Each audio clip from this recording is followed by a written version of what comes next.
Wapi makofi ya baba jameni? Baba ni fire si fire.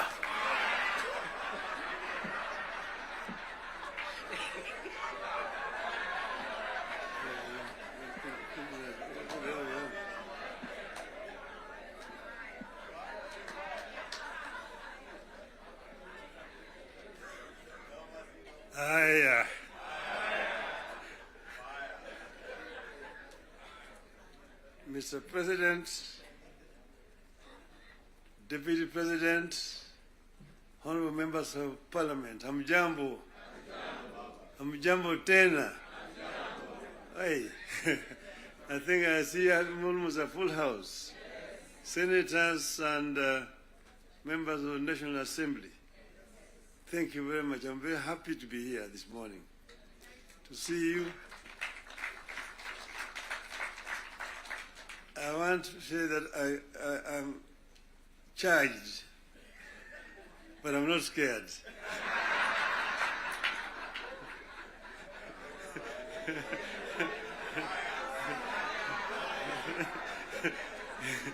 You know, I've been a member of Parliament for this constituency for 20 years. And I used to meet with members of Parliament. I was our Prime Minister. And every Wednesday was a Prime Minister's question time in Parliament. I used to be harassed a lot by members of Parliament. And that's why I'm not scared. But let me begin to say that none of us thought a day would come when protagonists just a year ago would get together to chart a joint way forward for this country. How did we find ourselves together, and why are we here today? One, in life of a nation, there comes a time when danger knocks on the door. It happened in the US during the Civil War that threatened to dismember the USA as we know it today. There's a region today referred to as former Yugoslavia. Yugoslavia existed as a country between 1918 and 1992. Then it fell apart into several countries, including Croatia, Montenegro, Serbia, Slovenia, Bosnia, and Macedonia. The former president of Yugoslavia, the late General Joseph Broz Tito, used to say jokingly that I am the glue that is holding this fragile nation called Yugoslavia together. And if I depart, it may disintegrate in several small nations. And true to his prophecy, that's happened today. There's no Yugoslavia. Closer to home here next door is Somalia. In 1991, we were here when Siad Barre was forced to run out into exile where he died. Look at Somalia today. So there are several examples that exist around the world. As leaders, we are supposed to scan the horizon, spot the danger, and act to subvert that danger. In 2024, that last year, we understood that the dark clouds that were gathering over Kenya could have been exciting, but they could also mark the end of Kenya. We decided that it is better to have an imperfect country that is struggling to mend its ways than to have a collapsed one.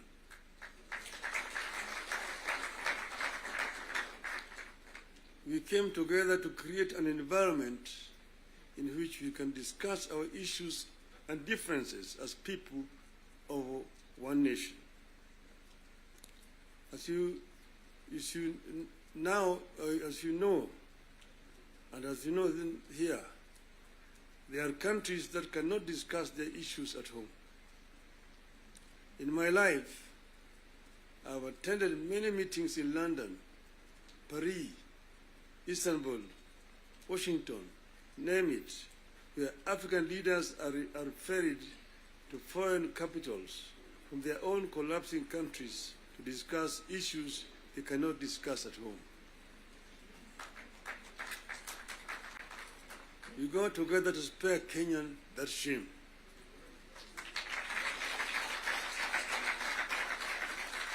Our object was and remains one, as one U.S. Senator called it, our country, our whole country, and nothing but our country.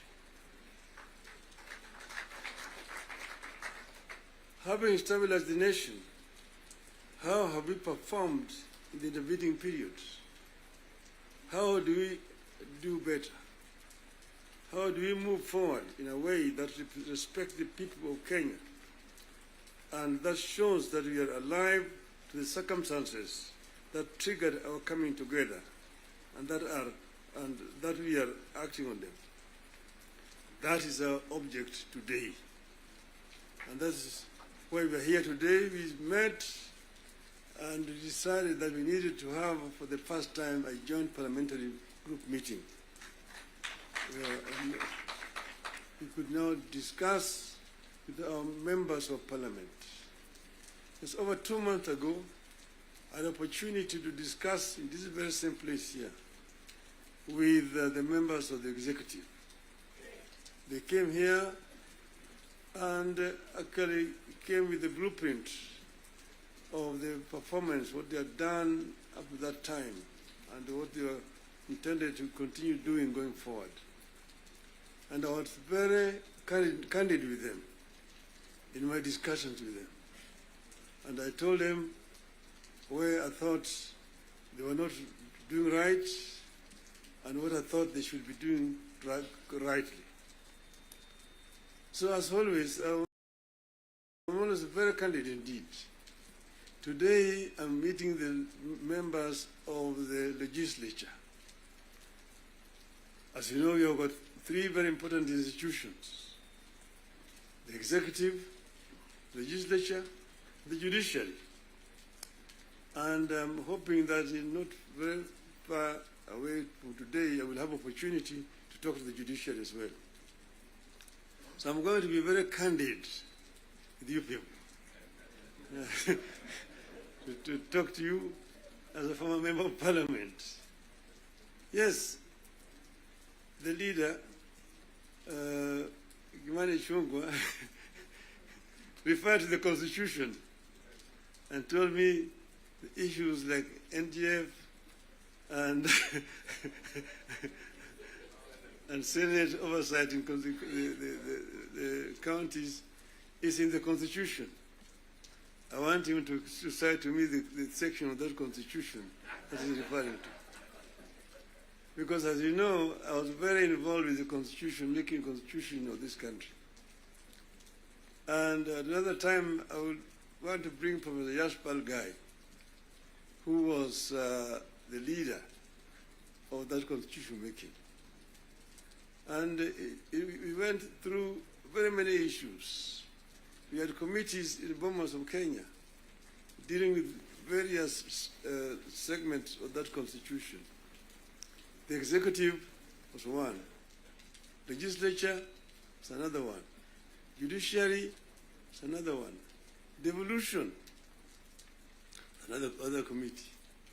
And devolution was very contentious because we had very many people who did not want the devolution because of what had happened at independence. As you know, we started with the devolved system government, Majimbo. The foundation of Majimbo was actually contentious because it was ethnic-based. The colonialists and the settlers had actually instilled fear in the people that all the bigger communities, the bigger tribes at that time, the Luos and the Kikuyus, will lord it over the smaller tribes. And thus the smaller tribes need to safeguard themselves by creating regions and powers so that they can be able to be protected. That was the basis of Majimbo. And it was a very lengthy discussion at Lancaster House. So KANU accepted Majimbo in London, but with the understanding that they would change it after the independence. So after independence, KANU actually started to frustrate Majimbo by not remitting funds to the regional governments. I want to refer you to the Hansard in the Bunge. There's a motion that was moved by the then leader of opposition at that time, the Rationale, of censorship of the Prime Minister, the Jomo Kenyatta, because he had refused to release funds to the regional governments. You need to read that debate. Ngala moved it, it was seconded by Masini Muliro, who was the deputy leader of the opposition. And then KANU, of course, responded. First Jaramogi, Oginga Odinga, and then Tom Mboya responded to that motion. The motion was defeated, but that debate actually is very historical. And I want to refer you to go and read what it said. Eventually, KANU, of course, had to fold up and dissolve, and then eventually Majimbo was also dissolved through a constitutional amendment. And then what happened was what? They created a Ministry of Local Government, which was given a lot of powers, Ministry of Local Government. So the Minister of Local Government became an executive minister, just like a Minister for Finance under that constitution at that time. Now they were county councils down there, that they capped 265. But then they could not do anything without authority in writing for the Minister of Local Government. So we had all these documents when we were there at Bomas. But then we said we wanted to give more autonomy to the counties so that service delivery could be better improved. We came up with regions at Bomas of Kenya. But there are people who really opposed devolution. The chairman of devolution in Bomas was called Dr. Uda-Odm. He addressed the audience at Bomas, and by the time he finished talking, everybody said that man should be the chairman of that committee, and became the chairman of the committee. And he conducted the matter so well and so effectively that he became a marked person. What did they do to him? In broad daylight, around 11 o'clock, on Ngong Road there, off Ngong Road, in his residence, they sent assassins. And in the presence of his children, they shot him and killed him. The assassins of Bombay were arrested.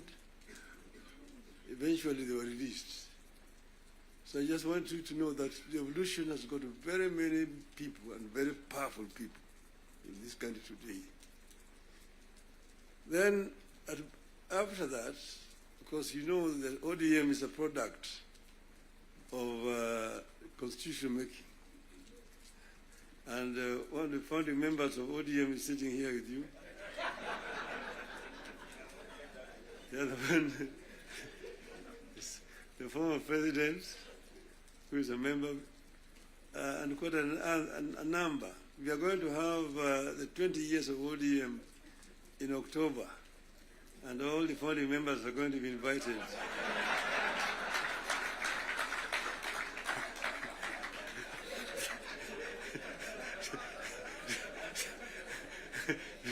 to come and attend. Now, you see, we said that we want, we give clear, responsibilities. the executive, the legislature, and the judiciary. And the legislature is supposed to make laws that the executive uses to run the country. And the judiciary is then there to ensure that in implementation of these laws, the executive is not overreaching or violating the law of the Constitution.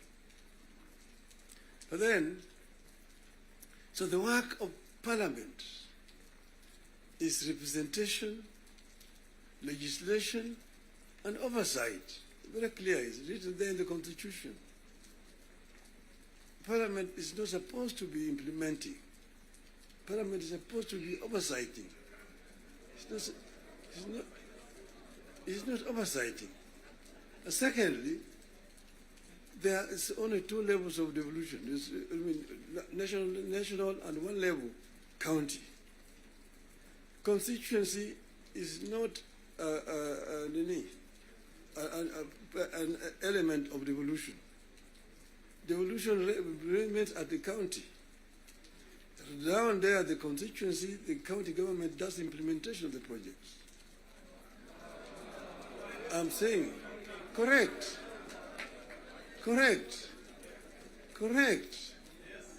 Down at the constituency, it's the county government. By the national government is supposed to do national projects, and we go down there. And there are functions which are clearly been assigned. Functions which have been clearly been assigned to the national government. I will tell you,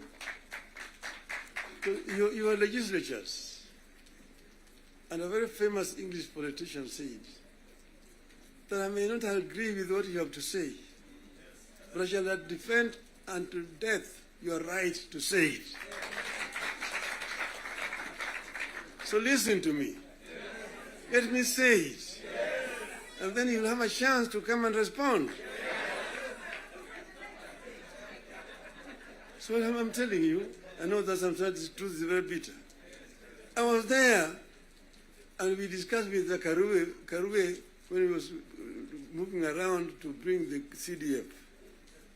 The CDF was brought because of circumstances that were prevailing at that time.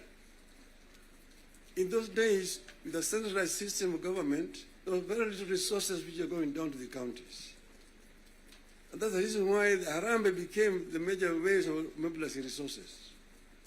Sometimes you find nearly 100 cards in your desk for Harambees here and there. Whenever the president moved around, we'll go around to counties, to the districts. And then we'll be addressing people. People will come up to tell them their problems. Mtukufu Rais, hapa kwetu barabara ni mbaya sana, haipitiki. Mvua ikinyesha kuna matope, barabara haipitiki. Mtukufu Rais, hapa kwetu shule yetu hapa, juzi mvua ilinyesha na upepo kaja katoa paa, watoto sasa wanasoma chini ya mti hapa. Mtukufu Rais, hapa kwetu hakuna maji. Mtukufu Rais, hatuna stima na kadhalika. When he stands to respond, to say, nyinyi mnasema barabara ni mbaya, mnasema hospitali hakuna dawa, mnasema upepo imechukua paa ya nyumba. Mjumbe wenu anafanya nini? Yeye anapiga tu kelele kule kwa bunge. Anapiga tu kelele kwa bunge, hajali mambo ya maendeleo kwake. Kwa hiyo mimi nitatumia mtu kuja kufanya harambee. Lakini leo mimi nitatoa pesa ya kujenga hiyo shule. Ambayo kujenga hiyo nyumba. Nitatoa pesa na kadhalika. That was the end of it. So the MP was the one who was being blamed for the failure of the national government to do certain things in their constituency. And that's the reason why we came up with the idea of CDF. That was that time. Exactly that was that time. But then the constituency is now falls under the devolved government, which is being led by the governors. So constituency is not a devolved unit. And members of parliament themselves should not be involved in development because they're supposed to be oversighting. They're supposed to be oversighting. If you have yourself being involved in construction of roads, building of schools, hospitals, who is going to oversight you? Who is oversighting you? So, Mr. President, I hold very clearly that these MPs know that they should not have any business in trying to implement projects in their constituency. Implementation of projects should be left to the county government. Secondly, the oversight, the national parliament oversight the national government, whether it is the National Assembly or the Senate. Oversighting of governors, the responsibility of MCAs, members of the county assembly, not the senators. It's not the responsibility of the Senate to oversight. Senate wasting time of governors to come and answer questions about roads in the counties. And thirdly, the issue of extortion. The issues of extortion. The issues of extortion. Majority Leader, you talked of, you did not talk of extortion, you talked of lobbying. Lobbying is okay. In the US, you've got lobby firms which have formed to lobby the members of the Congress. They come to lobby, they're known, they're officially registered as lobbyists. They come to lobby the members of parliament. But lobbying is a different thing from extortion. From extortion. That you have a member, every committee has got a member who is how do you call him? Welfare. Welfare Bungi is giving a very, very image of parliament that members of parliament should not be soliciting funds from because you see, listen to me, you know, the environment that we are creating here in this country is very, very hostile to investments. Foreign investors who come to the country bring their resources in the country to invest it here. And when they bring their resources, when they find there's too much bureaucracy and there's too much extortion, they run away. Private capital is risk shy. Risk shy. And when, for example, somebody has come with his resources to start a project, and then you find somebody beginning to make noise that, oh, this project has not been approved. This project has not been approved. Or this project is being corruptly implemented. They run away. They run away. And delaying of the projects. And you find a situation where members of parliament inviting parastatals and so on, and even purporting to be cancelling projects that have been signed.